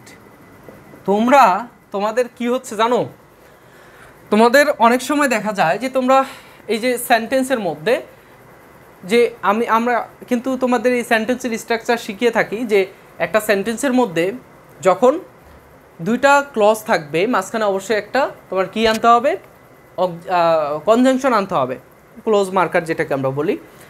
আবার দেখা যায় যে প্রথমাংশে যদি একটা ফাইনাইট ভার্ব থাকে, পরে আমাদের ভার্বের সাথে আইএনজি অথবা টু প্লাস ভার্ব আমরা নন ফাইনাইট ভার্ব বানাই দিই সেটা। কিন্তু এইখানে তোমরা দেখে তো অবশ্যই হ্যাভ আছে একটা ফাইনাইট ভার্ব, তারপরে এইখানে তোমার নন ফাইনাইট ভার্ব বানাইতে হবে। এখন তুমি কি করবা, তুমি অবশ্যই এই যে এটা নয়তো এটা তুমি বসাবা, কিন্তু এই দুইটার একটাও হবে না। কি হবে, ভার্বের বেস ফর্ম হবে। কেন হবে, কারণ এটা হচ্ছে পজিটিভ ভার্ব। পজিটিভ ভার্বের পরে এই পরীক্ষাটা কে দিবে, সে নিজে কাজ করছে কিনা। নাউন যদি নিজে কাজ করে, এই ভার্বগুলোর পরে এই যে পজিটিভ ভার্বের পরে নাউন যদি নিজে কাজ করে, তখন সেখানে হবে একটা ভার্বের বেস ফর্ম। এই যে মাই স্টুডেন্ট, সেই আমি কিন্তু কাজ করছি না, কাজ করছে কে, এই হ্যাবের পজিটিভ ভার্বের পরে যে নাউন আছে সেই নাউন নিজে কাজ করছে, আমার স্টুডেন্ট কাজ করছে, ঠিক আছে। সেখানে হবে কিন্তু আমাদের এখানে ভার্বের বেস ফর্ম হবে, ঠিক আছে। আচ্ছা, এরপরে এখানে আমি লিখে দিতে পারি যে নাউন যদি নিজে কাজ না করে তখন কি নিয়ে আসবো, তখন ভার্বের বেস ফর্ম না ভার্বের থার্ড ফর্ম নিয়ে আসবো। ভার্বের বেস ফর্ম না ভার্বের থার্ড ফর্ম নিয়ে আসবো।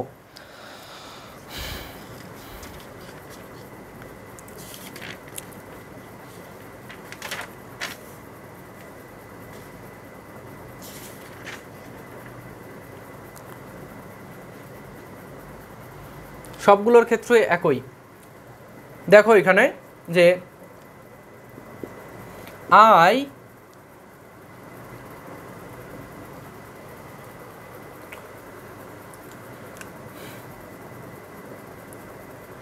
I have my hair dash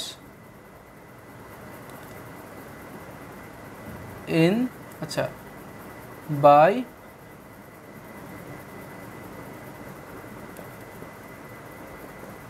the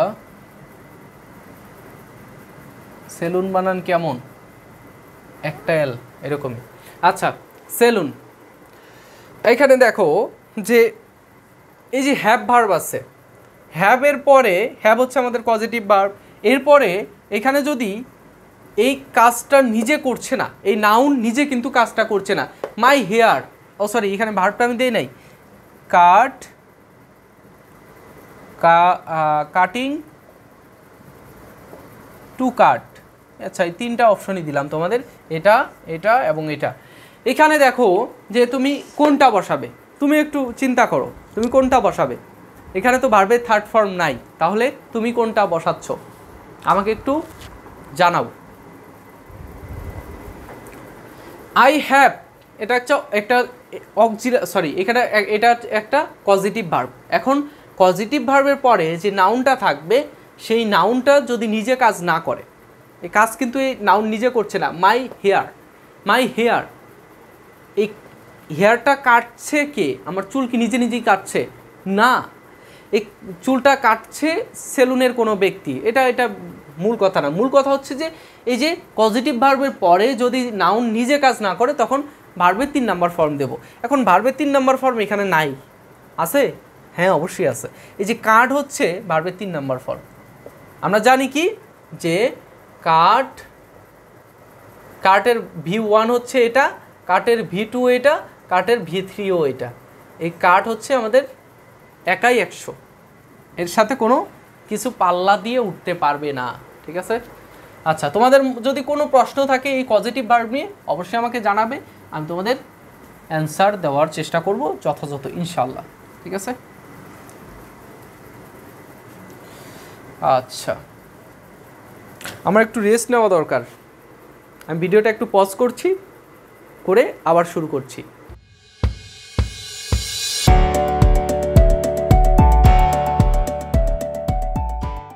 বিরতির পর তোমাদের আবার স্বাগতম। দেখো, এখন আমরা রাইট ফর্ম অফ ভার্বের কিছু কিছু রুলস পড়ব, যেগুলো খুব বেশি গুরুত্বপূর্ণ। সেগুলো হচ্ছে এখানে দেওয়া আছে would you mind, would you mind, তারপর হচ্ছে এগুলোর পরে এই যে উড ইউ মাইন্ড, এরপরে ভার্বের সাথে আইএনজি হবে, ঠিক আছে? তারপর হচ্ছে look forward to, look forward to, এরপরে ভার্বের সাথে আইএনজি হবে, ঠিক আছে? আচ্ছা, এরপরে এখানে আমরা দিতে পারি ক্যান নট হেল্প অথবা could not help, can not অথবা could not help, sorry help, can not অথবা কুড নট হেল্প, এরপরে ভার্বের সাথে আইএনজি হবে, ঠিক আছে?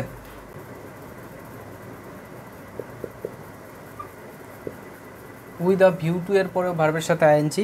তারপর হচ্ছে তোমার এখানে দেখো, এটা একটু পরে লিখি, এই যে এইগুলোর পরে তুমি ভার্বের সাথে আইএনজি দিতে পারো। আর হচ্ছে তোমার প্রিপোজিশনের পরে জেনারেল যত প্রিপোজিশন আছে টু ব্যতীত,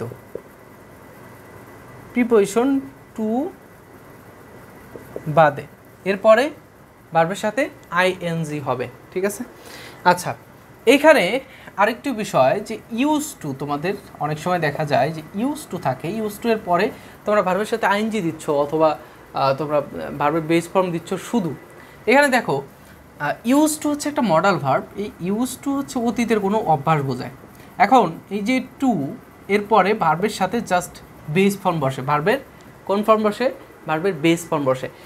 আরেকটা বিষয় যে এখানে আমরা be use to, be used to, become used to, become used to, get used to, এই তিনটার পরে আমরা ভার্বের সাথে আইএনজি বসাবো, ঠিক আছে? ভার্বের সাথে কি বসাবো? আইএনজি, ভার্বের সাথে আইএনজি বসাবো। দেখো, জাস্ট ইউজ টু এর পরে ভার্বের বেস ফর্ম, কিন্তু be use to, become use to, get use to, এরপরে ভার্বের সাথে আইএনজি। এখন এখানে যে বি আছে, বি মানে কি? Am, is, are, was, were, এইগুলোর পরে এই যে am, is, are, was, were, তারপর হচ্ছে ইউজ টু থাকলে ভার্বের সাথে আইএনজি, বিকাম ইউজ টু, এরপরে ভার্বের সাথে আইএনজি, গেট ইউজ টু, এর সাথে ভার্বের সাথে আইএনজি, এরপরে ভার্বের সাথে আইএনজি, ঠিক আছে? এ হচ্ছে অবস্থা। আচ্ছা, এরপরে হচ্ছে তোমার সব থেকে গুরুত্বপূর্ণ একটা রুলস, প্রিফারের রুলস। প্রিফেয়ার, আমি কোনো কিছু প্রিফেয়ার করি মানে হচ্ছে পছন্দ করি, কোনো কিছুকে আমি প্রাধান্য দিই। এই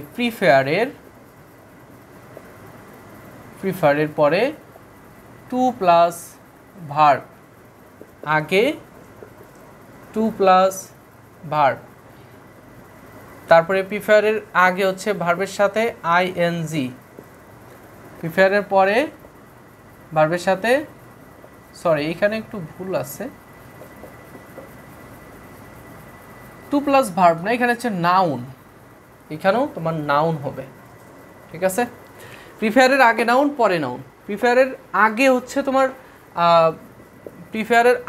ভার্বের সাথে আইএনজি, পরেও ভার্বের সাথে আইএনজি বসবে, ঠিক আছে? আচ্ছা,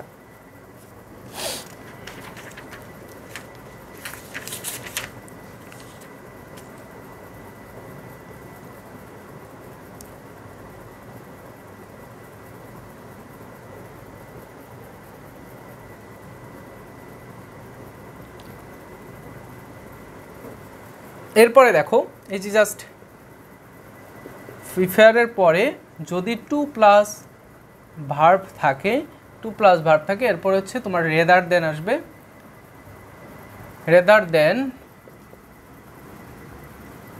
দেন তারপর হচ্ছে টু প্লাস ভার্ব, ঠিক আছে? এই জিনিসটা একটু মনে রাখো যে এই যে এটা একটা বিষয়, এটা একটা বিষয়, এটা একটা বিষয়। প্রিফার নাউনের আগে, প্রিফারের আগে হচ্ছে নাউন, প্রিফারের পরে নাউন। প্রিফারের আগে হচ্ছে ভার্বের সাথে আইএনজি, পরে হচ্ছে ভার্বের সাথে আইএনজি। এরপরে প্রিফারের পরে টু প্লাস ভার্ব থাকলে তারপরে রেদার দেন থাকবে, তারপরে দেখবা যে এরপরেও টু প্লাস ভার্ব তুমি নিয়ে আসতে পারবা। ঠিক আছে? আচ্ছা,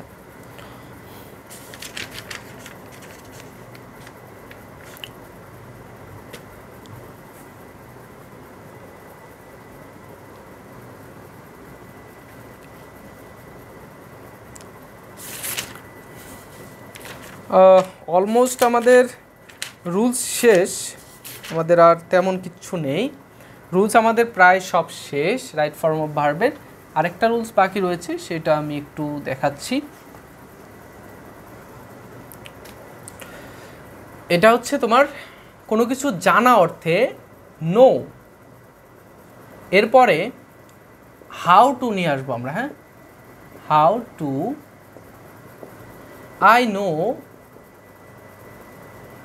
I know how to make a decision. I know, আমি জানি how to make a decision।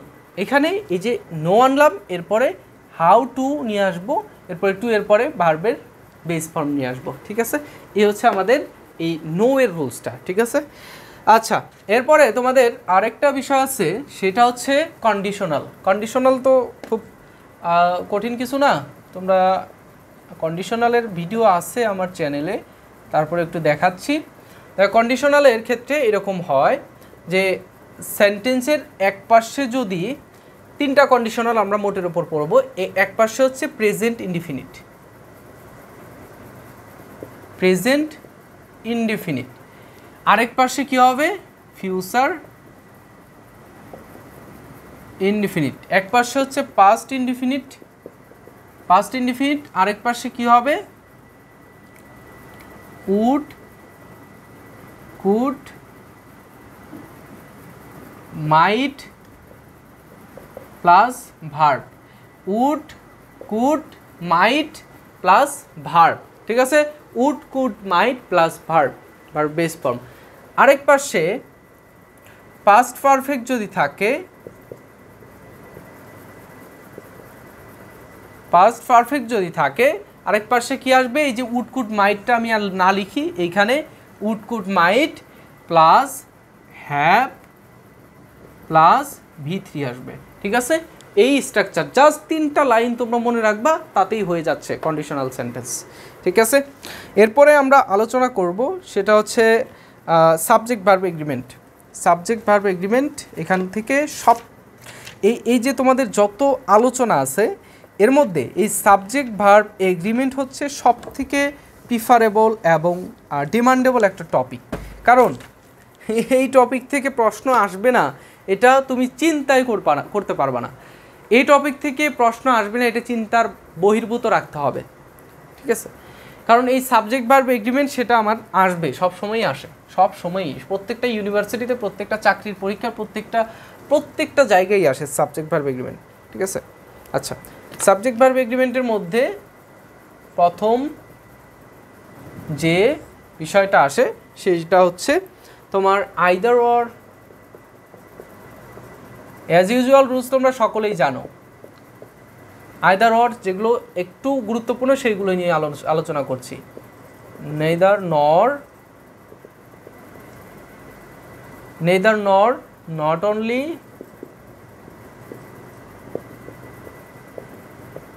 But also, তারপরে রয়েছে both test dash and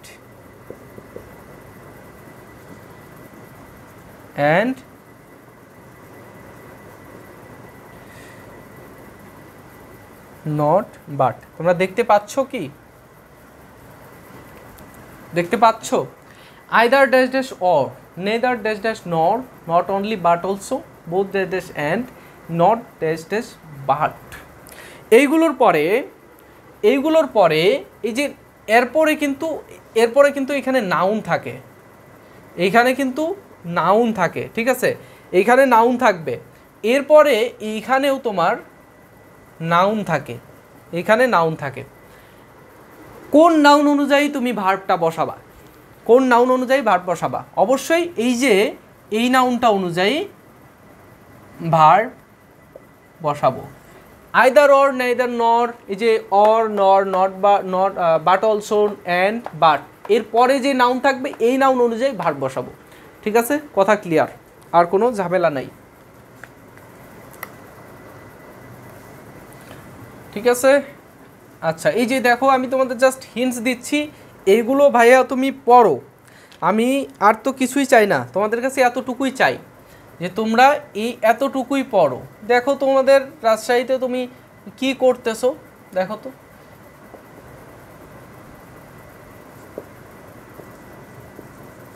noun, এই যে স্ট্রাকচার, নাউন, প্রিপোজিশন, আবার নাউন, কোন নাউন অনুযায়ী তুমি সাবজেক্ট বসাবা, ভার্ব বসাবা? এই যে এখানে যে একটা ভার্ব থাকবে সেন্টেন্সে, তোমার নাউন দ্বারা শুরু হচ্ছে, তারপর প্রিপোজিশন, আবার নাউন, কোনটা দ্বারা তুমি ভার্বটা বসাবা? অবশ্যই এই নাউনটাকে দিয়ে তুমি ভার্বটা বসাবা। এই যে এইখান থেকে দেখো এই নাউনটা দিয়ে তুমি ভার্ব বসাবা, এইটা তুমি ভুলেও কল্পনায় নিয়ে আসবা না, এই নাউন অনুযায়ী তোমার এই ভার্বটা বসাতে হবে। ঠিক আছে, আচ্ছা দেখো আমি তো ঘেমে যাচ্ছি রে। আমাদের ঢাকার বাইরে থেকে যারা তোমরা ক্লাস করছো, হয়তোবা তোমাদের ওইখানে অনেক বৃষ্টি হচ্ছে, কারণ বাদলা শুরু হয়ে গেছে, আমাদের বর্ষা কিন্তু শুরু হয়ে গেছে অলরেডি। ঢাকায়ও বৃষ্টি হচ্ছে, কিন্তু এই সময়টা তো অনেক বেশি গরম। দেখো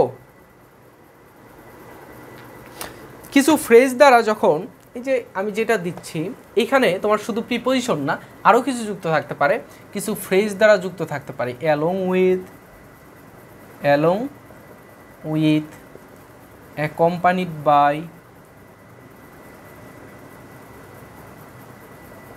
অ্যাকম্পানিড বাই, তারপরে আর কি থাকতে পারে, together with,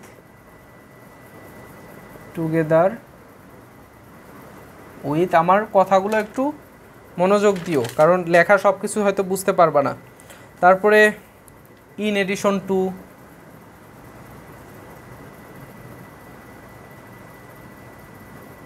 in addition to, এগুলোও যদি থাকে, তারপরেও এই যে প্রথম নাউন অনুযায়ী তুমি ভার্বটা বসাবা, এরপরেও একটা ভার্ব থাকবে, নাউন থাকবে, এর সামনেও নাউন থাকবে, এই নাউন অনুযায়ী তুমি ভার্বটা বসাবা। ঠিক আছে, আচ্ছা এরপরে দেখো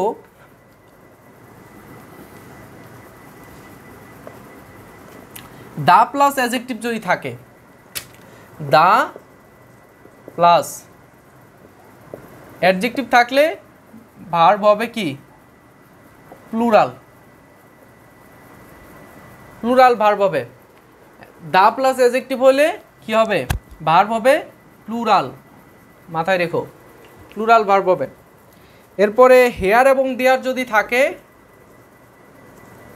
হেয়ার অথবা দেয়ার যদি থাকে, এখানে একটা ভার্ব হবে, এরপরে আর একটা নাউন থাকবে, এই যে এই নাউন অনুযায়ী তুমি এই ভার্বটা বসাবা। হেয়ার এবং দেয়ার দিয়ে বাক্য শুরু হলে পরের যে নাউন থাকবে সেই নাউন দিয়ে তুমি সামনের এই ভার্বটা বসাবা। ঠিক আছে, ক্লিয়ার? আচ্ছা এরপরে দেখো এইখানে ক্লিয়ারলি আর কিছু বলার নেই।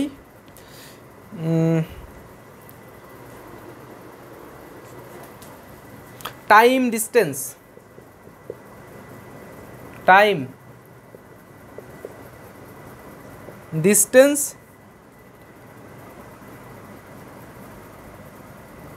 ওয়েট, তারপর হচ্ছে মানি, এই যে চারটা বিষয়।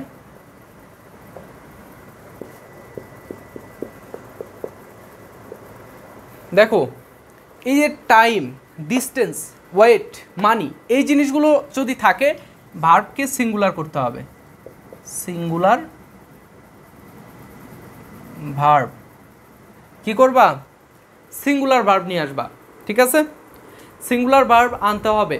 কারণ কি, কারণ হচ্ছে তোমার এই যে এই শব্দগুলো, এইগুলো দ্বারা যে জিনিসগুলো বোঝায় সেইগুলো অবশ্যই, যে নাউনগুলোকে বোঝাচ্ছে সেই নাউনগুলো অবশ্যই তোমার সিঙ্গুলার, আর সিঙ্গুলার নাউন হলে অবশ্যই কি করতে হবে, সিঙ্গুলার ভার্ব নিয়ে আসতে হবে। কথা বুঝছো?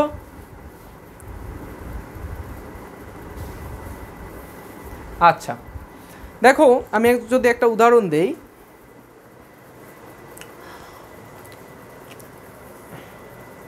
10 মাইলস, 10 মাইলস অবশ্যই তোমরা এখানে ভাববা যে ইজ হবে নাকি আর হবে ভাইয়া, অবশ্যই আর হওয়ার কথা। কারণ কি যে এখানে মাইলস অনেক, মনে করো প্লুরাল সাবজেক্টের জন্য প্লুরাল তুমি নিয়ে আসবা, কিন্তু মোটেও না, অবশ্যই এটা হবে। কেন হবে?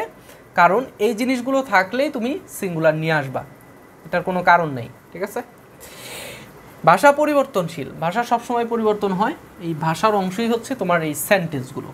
আর সেন্টেন্সের তোমার গ্রামার এগুলো ঠিক করার, যদি তোমার এখানে পরিবর্তন হয়, ভাষাগত পরিবর্তন যদি হয়, তাহলেই এই গ্রামারগুলো পরিবর্তন করা সম্ভব। ঠিক আছে? এরপরে আমি তোমাদের যেই রুলসটা দেব সেটা হচ্ছে তুমি 1 লক্ষ স্টার দিয়ে রাখতে পারো। 1 লক্ষ, এটা কিন্তু যেই সেই রুলস না। আমি যে আমার কাছে নোট খাতা রয়েছে, নোট খাতা রয়েছে, এই নোট খাতাটা আমার অ্যাডমিশনের, আমি যখন অ্যাডমিশন দিয়েছিলাম সেই তখনকার নোট খাতাটা এখন পর্যন্ত আমার কাছে আছে, এবং এটা দিয়ে তোমাদেরকে আমি টিচ করি, এটা দিয়ে তোমাদেরকে আমি শেখাই। কারণ কি জানো, এটা থেকে আমি যে পরিমাণ কমন পেয়েছিলাম এবং এখন পর্যন্ত এটা থেকে যা আসে সবগুলোই ইনক্লুড করা আছে। ঠিক আছে? দেখো আমি এখান থেকে তোমাদের আমি লিখে দিচ্ছি। দেখো এখানে তুমি এটাকে তুমি 1 লক্ষ স্টার দিয়ে রাখতে পারো। 1 লক্ষ স্টার, এই রুলসটাকে 1 লক্ষ স্টার দিয়ে রাখতে পারবো। one of the plus plural subject plus singular verb, তারপরে কি আছে, এ বাকেট অফ, তারপরে plural subject plus singular verb, তারপরে এ number of,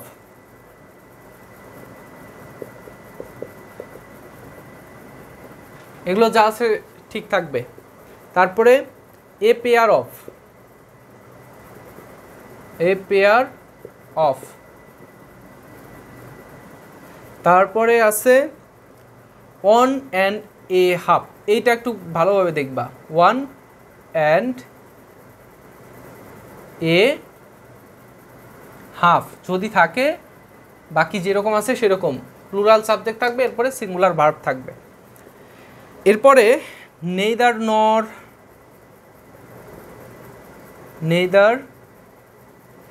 neither of the, তারপরে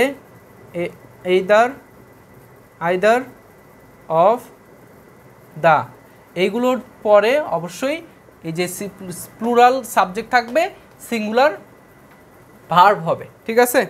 এই হচ্ছে অবস্থা। আরেকটা হচ্ছে ইচ অফ দা, এখানে তোমার ইজ লিখে দিতে পারো। আমি জানি না বোর্ডে দেখা যাচ্ছে কি না, আমার ক্যামেরায় দেখা যাচ্ছে কি না, এখানে তুমি ইজ দিয়ে দিবা, ইজ অফ দা। ঠিক আছে? ইচ অফ দা, এইখানে যদি ইচ অফ দা থাকে একই নিয়ম, সামনে প্লুরাল সাবজেক্ট থাকবে, এরপর হচ্ছে সিঙ্গুলার ভার্ব আসবে। এ হচ্ছে অবস্থা।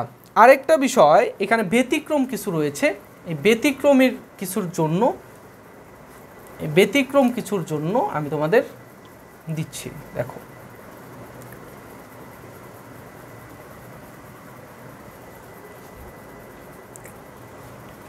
সম্পূর্ণটাই মুছে দিচ্ছি।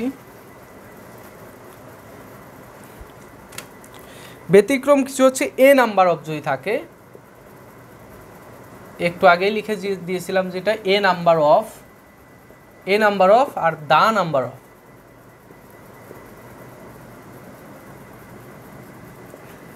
অফ, এরপরে সিঙ্গুলার, এরপরে প্লুরাল একটা সাবজেক্ট থাকবে, প্লুরাল সাবজেক্ট প্লাস এটা হচ্ছে প্লুরাল ভার্ব হবে। আর দা নাম্বারের ক্ষেত্রে এটা প্লুরাল সাবজেক্ট সিঙ্গুলার ভার্ব। ঠিক আছে? এর হচ্ছে অবস্থা। এরপর হচ্ছে মেনি আর মেনি এ, শুধু যদি মেনি থাকে, এরপরে প্লুরাল সাবজেক্ট, তারপর হচ্ছে প্লুরাল ভার্ব,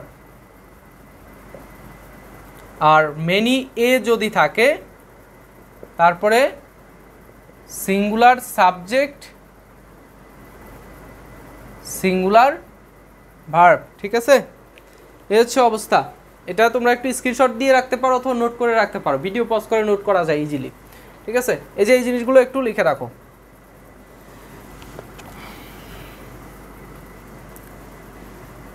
এরপরে আর 2-3টা টপিক তোমাদের পড়াবো এবং মেমোরাইজিং পার্টের যে তোমার গুরুত্বপূর্ণ অংশগুলো রয়েছে সেগুলো তোমাদের আমি দাগিয়ে দিব বলতে টপিকগুলো আমি বলে দিব।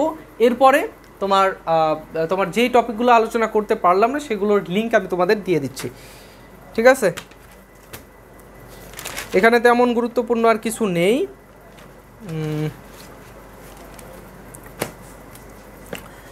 সর্বশেষ একটা টপিক রয়েছে, সেই টপিকটা পড়িয়ে তোমাদের আমি খতম করে দেব।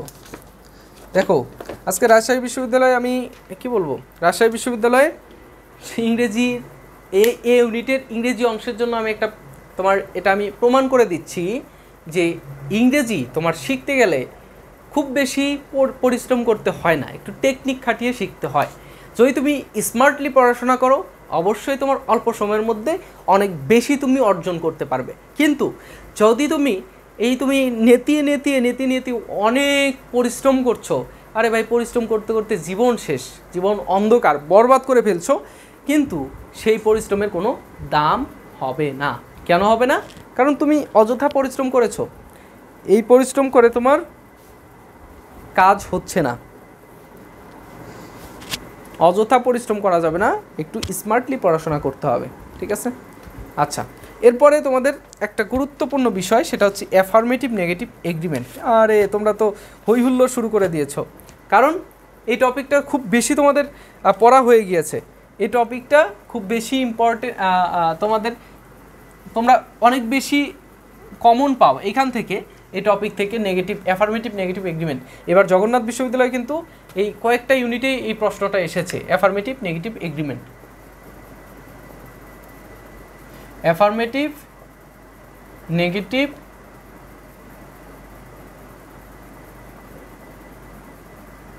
এগ্রিমেন্ট। ঠিক আছে, অ্যাফার্মেটিভ নেগেটিভ এগ্রিমেন্ট।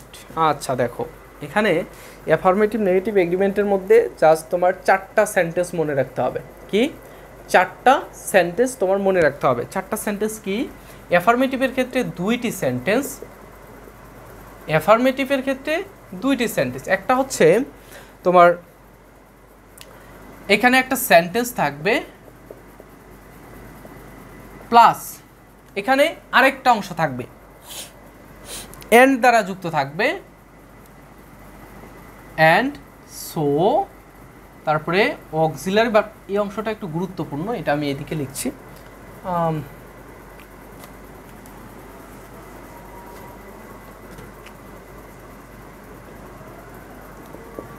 সেন্টেন্স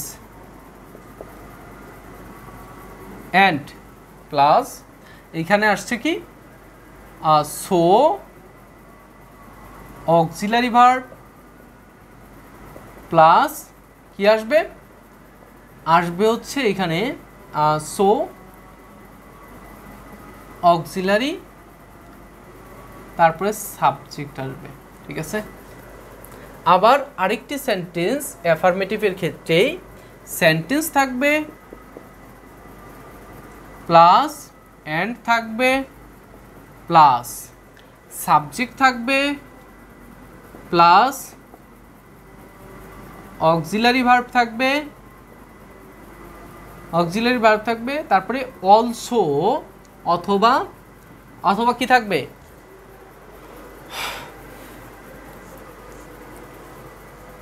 হ্যাঁ, অলসো থাকবে। ঠিক আছে, অথবা তুমি দিতে পারো এখানে অলসো, এখানে তুমি টু দিতে পারো, অলসো অথবা টু। ঠিক আছে, এইখানে আমি মুখে মুখে তোমাদের কিছু উদাহরণ দিচ্ছি। যেমন দেখো, একটা সেন্টেন্স থাকলো যে আই ওয়ার্ক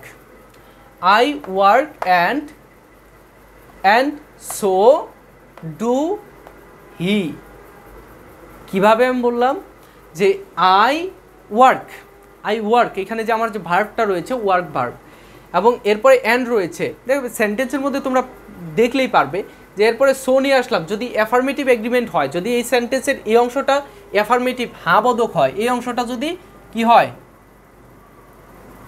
হাবোধক হয়, এই অংশটা যদি হাবোধক হয় অবশ্যই তোমার এইগুলো থাকবে, এটা থাকবে, তারাই দিয়ে দিবে।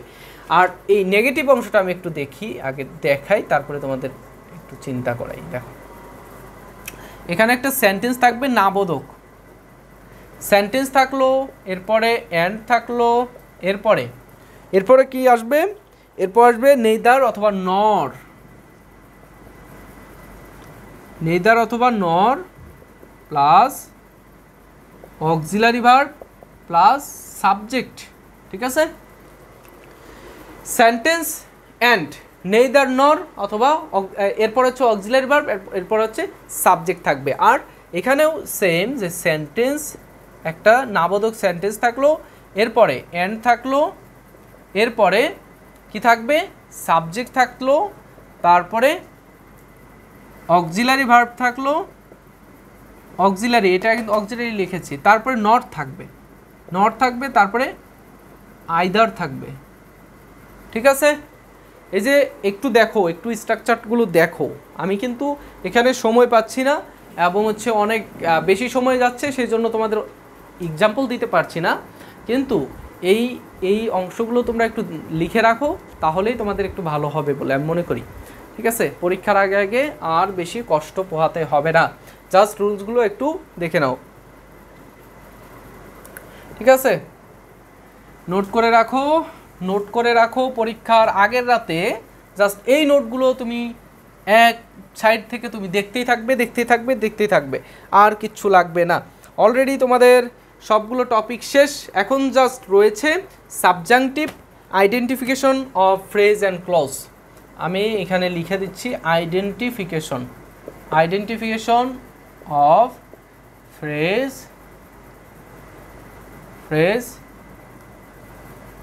and clause, subjunctive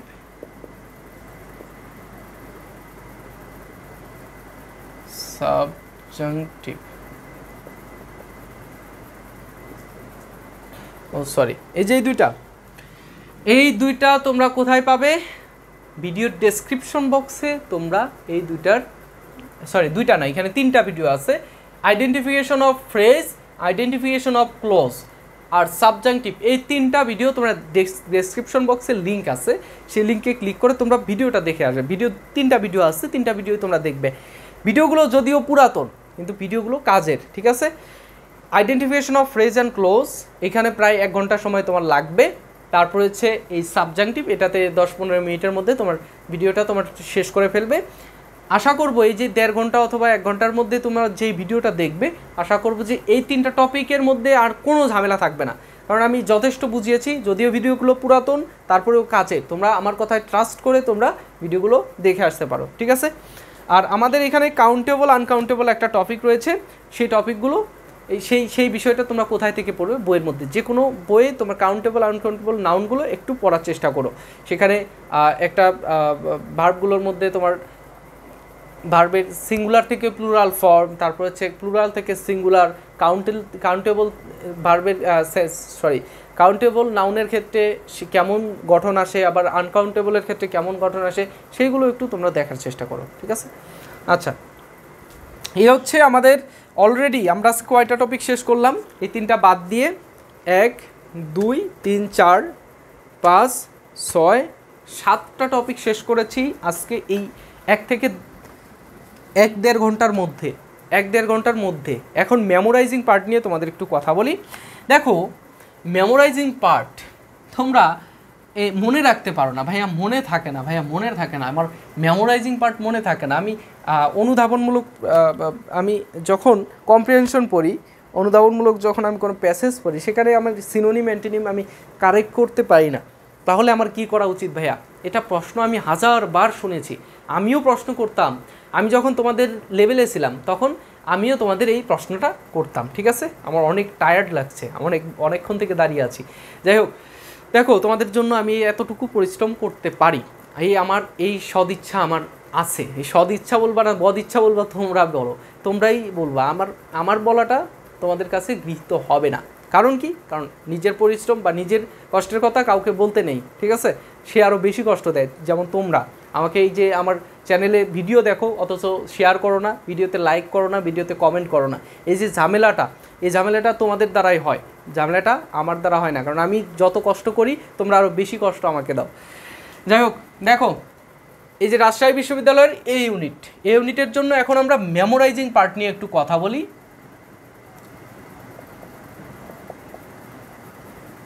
memorising part যে আমাদের মুখস্থ হয় না। কেন মুখস্থ হয় না? কারণ কি? তোমরা খালি ওই যে পড়ো যে ইগ মানে ডিম, ইগ মানে ডিম, ইগ মানে ডিম, এইভাবে পড়া হবে না। তো এইভাবে পড়লে হবে না। তুমি যেই ওয়ার্ডটা পড়ছো, তুমি প্রিপোজিশন পড়ছো, অ্যাপ্রোপ্রিয়েট প্রিপোজিশন, তুমি গ্রুপ ভার্ব পড়ছো, তুমি অ্যানালজি পড়ছো, সেইগুলো দিয়ে তুমি একটা নতুন সেন্টেন্স তৈরি করো।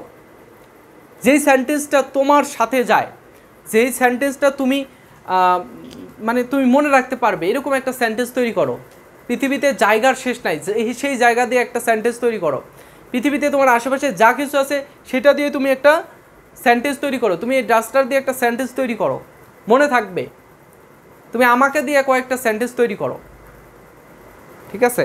তো এইগুলো করো, দেখো আস্তে আস্তে তোমার সবগুলো মনে থাকবে ইনশাল্লাহ। এটাই তোমাদের বলতে চাচ্ছিলাম।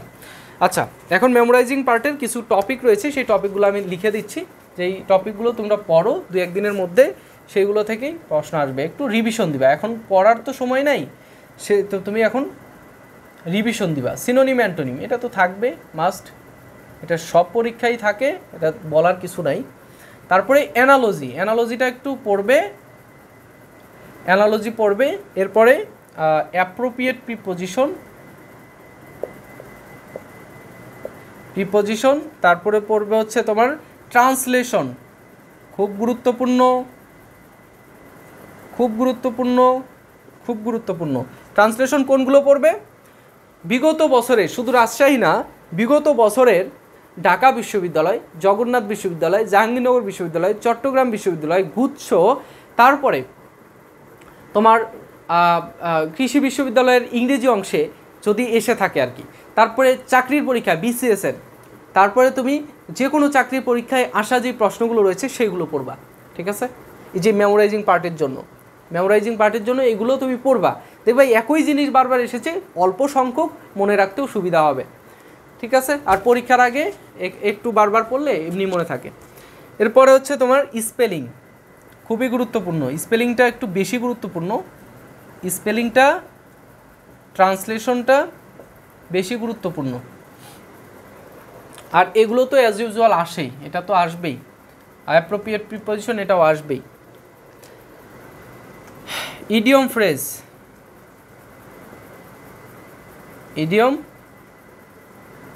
ফ্রেজ, এর বাইরে আর কিচ্ছু পড়তে হবে না, আমি বলে দিলাম। রাজশাহী ইউনিভার্সিটি এ ইউনিট তোমাদের মেমোরাইজিং পার্টের জন্য এর বাইরে আর কিছু পড়া লাগবে না। স্ক্রিনশট দিয়ে রাখো একটা। এ হচ্ছে অবস্থা। আরেকটা বিষয়, যদি তোমার একটা প্যাসেজ দিয়ে দেয়, প্রথমে প্যাসেজ দিয়ে দেয়, তাহলে কিন্তু কিচ্ছু করার নেই, কারণ প্যাসেজ কমন পড়ার কোনো ওয়ে নাই। একটা প্যাসেজ যদি তোমাদের দিয়ে দেয়, সেই প্যাসেজটা কিন্তু কমন পড়ার কোনো ওয়ে নাই। তোমার ইংরেজি, তোমার এইচএসসি ইংরেজির প্রথম পত্রের বই থেকে কখনোই এই প্যাসেজগুলো দেয় না। ওই টাইপেরই দেয়, কিন্তু সেখান থেকে হুবহু কমন দেবে না। তারপরে তোমার তুমি এমন কোথাও কোনো জায়গা পাবা না যেখানে তোমার এই প্যাসেজটা কমন থাকবে, ঠিক আছে? তো এই হচ্ছে অবস্থা। প্যাসেজ দিতে পারে, সেটা তোমার এই সিনোনিম অ্যান্টোনিম থেকেই তুমি সলভ করতে পারবে, কোনো ব্যাপার না। আর এই যে টপিকগুলো দিলাম, সেই টপিকগুলো একটু পড়াশোনা করবে, ঠিক আছে? তো এই ছিল আমাদের রাজশাহী বিশ্ববিদ্যালয়ের এই ইউনিটের কোপাকুপি।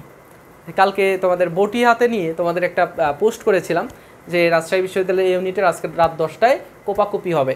কোপাকুপি করছি অলরেডি 7টা, এবং মেমোরাইজিং পার্ট তোমাদের দিয়ে দিলাম। এই যে আমার রিসার্চ করা টপিকগুলো রাজশাহী বিশ্ববিদ্যালয়ের জন্য, অবশ্যই এইগুলো থেকেই প্রশ্ন আসবে। আচ্ছা, আরেকটা বিষয়, এখন পর্যন্ত যারা তোমরা ভিডিও দেখছো, অবশ্যই তোমরা এর আগে থেকেই আমার ভিডিওগুলো দেখো। তোমরা আমার ভিডিওগুলো দেখবে, আগের ভিডিওগুলো দেখবে, যে জগন্নাথ বিশ্ববিদ্যালয়ে আমার পড়ানো থেকে কেমন কমন এসেছে আমার পড়ানো থেকে এই বছর 24-25 শিক্ষাবর্ষে আমার ছোট্ট পরিসরের আমার এই চ্যানেল থেকেই আমি তাদের ক্লাস নিয়েছি। আমার নির্দিষ্ট কিছু স্টুডেন্ট ছিল, তাদের অধিকাংশই এখান থেকে চান্স পেয়েছে। ঠিক আছে, তারা 57 জন আমার এখান থেকে টপ করেছে। প্রথম আমার যে গাণিতিক বুদ্ধিমত্তা ইংরেজি ক্লাসগুলো সে করেছে ডি এবং সি ইউনিটে সে প্রথম হয়েছে। তারপর হচ্ছে 7ম স্থান অর্জন করেছে একজন স্টুডেন্ট, 9ম হয়েছে, 11তম হয়েছে। ঠিক আছে, তো এরকম টপ করেছে আরও অনেক স্টুডেন্ট যারা আমি বিশ্বাস করতে পারিনি যে আসলে তারা এতটা ভালো করবে। যাই হোক, তো এর পরবর্তী সময়ে গুচ্ছের জন্য যারা আবেদন করেছো তাদের আমি এক্সাম বেস চালু করেছি। এই এক্সাম বেসে তোমরা অবশ্যই জয়েন করবে, অবশ্যই এটা তোমার ফরজে আইন। কারণ এই এক্সাম বেসের মধ্য দিয়ে তোমাদের কিন্তু প্র্যাকটিসগুলো হয়ে যাচ্ছে, যে গুরুত্বপূর্ণ টপিকগুলো রয়েছে সেগুলোর উপরে কিন্তু আমার পরীক্ষা অলরেডি চালু হয়ে গিয়েছে। তোমরা এখনই জয়েন করলে তুমি আবার পরীক্ষাগুলো আবার দিতে পারবে, কোনো সমস্যা নেই। ঠিক আছে, তো যারা গুচ্ছে ভালো করতে চাও তোমাদের একমাত্র ভরসা গুচ্ছ। আর রাজশাহীতেও তোমরা পরীক্ষা দিবে, ভালো পরীক্ষা দিবে। যাদের একমাত্র ভরসা গুচ্ছ তারা কিন্তু অবশ্যই আমাকে নক করবে। ডেসক্রিপশন বক্সে মোবাইল নম্বর রয়েছে, অথবা তোমার এই যে এটা হোয়াটসঅ্যাপ নাম্বার রয়েছে, এই হোয়াটসঅ্যাপ নাম্বারে নক করলেই আমি তোমাদের ভর্তি করে নিব। ঠিক আছে, তো আশা করব যে তোমরা এতক্ষণ পর্যন্ত যারা ভিডিও দেখছো অবশ্যই তোমাদের যে কোনো একটা ইউনিভার্সিটিতে চান্স হবে, এটা তোমরা ধরে রাখো। কারণ তোমরা ডেডিকেটেড, তোমাদের ডেডিকেশন দেখে আমারই কষ্ট হচ্ছে।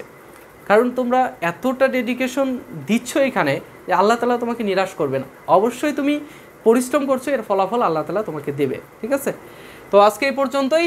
রাজশাহী বিশ্ববিদ্যালয় থেকে বেরিয়ে যাচ্ছি, রাজশাহী বিশ্ববিদ্যালয়ের এ ইউনিট থেকে আজকে লিভ নিচ্ছি। পরবর্তীতে যে কোনো ইনফরমেশন জগন্নাথ, রাজশাহী, ঢাকা ইউনিভার্সিটি, জাহাঙ্গীরনগর বিশ্ববিদ্যালয়, চট্টগ্রাম বিশ্ববিদ্যালয় সহ এবং গুচ্ছের যা কিছু রয়েছে অ্যাডমিশন রিলেটেড তোমাদের যা কিছু দরকার 24-25 শিক্ষাবর্ষের শিক্ষার্থীরা তোমাদের কিন্তু সব কিছু আমি ফ্রিতে দিচ্ছি। এবং পরবর্তীতে যত ব্যাচ আসবে সবার জন্য আমি ওপেন করে রেখেছি সব কিছু। আশা করব যে নেক্সটে তোমাদের সাথে আরও গুরুত্বপূর্ণ বিষয় নিয়ে কথা হচ্ছে। সে পর্যন্ত ভালো থেকো, সুস্থ থেকো। আল্লাহ হাফেজ, আসসালামু আলাইকুম।